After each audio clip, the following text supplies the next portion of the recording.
নমস্কার। আজকে বলবো যে registration, tenancy agreement, liver licence agreement দরকার কিনা,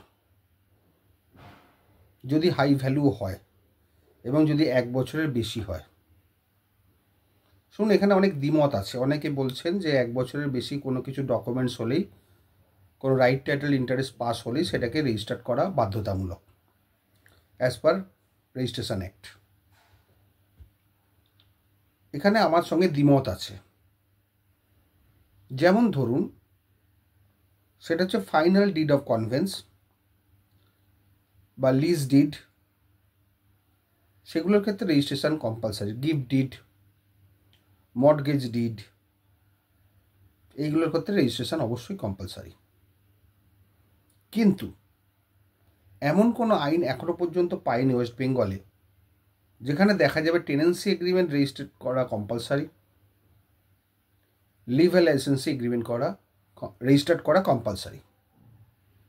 এই দুটোর ক্ষেত্রে কিন্তু এখনও ছাড় আছে। টেনেন্সি এগ্রিমেন্ট এবং লিভ লাইসেন্সি এগ্রিমেন্ট এগুলো রেজিস্টার করতে হয় না, যেহেতু এগুলো এগ্রিমেন্ট, সুতরাং এগুলোতে রেজিস্ট্রেশনটা লাগে না। আমি অন্তত পাইনি যে রেজিস্ট্রি করতে হবে। অনেকের এই নিয়ে অনেক দ্বিমত আছে, অনেকের বহু মত আছে। কেউ বলছেন যে না, রেজিস্ট্রিটা করে নেওয়া ভালো ফর সেফটি অ্যান্ড সিকিউরিটি। অনেকে বলছেন রেজিস্ট্রি না করলেও চলে যায়। আমি এই দ্বিতীয় মতের পক্ষে, রেজিস্ট্রি না করলেও চলে যায়। কারণ কেউ যদি চ্যালেঞ্জ করে এগ্রিমেন্টটা নালিটি বা এগ্রিমেন্টটা ব্যাড, যদি সে টেনেন্ট হয় বা লিভ লাইসেন্স হয়, তাহলে তার এক্সিস্টেন্সটাই ব্যাড। কারণ সে যদি বলে না, আমাকে যে এগ্রিমেন্টের দ্বারা ইন্ডাক্ট করা ছিল সেটাই bad in law, unregistered document, যদি ব্যাড ইন ল হয়, তাহলে ওর যে ইন্ডাকশানটা, মানে ও যে এগ্রিমেন্টের থ্রু দিয়ে এলো, সেটাই তো চ্যালেঞ্জের মুখে পড়ে যায়। মানে নিজের চ্যালেঞ্জটা নিজেই করে ফেলছে।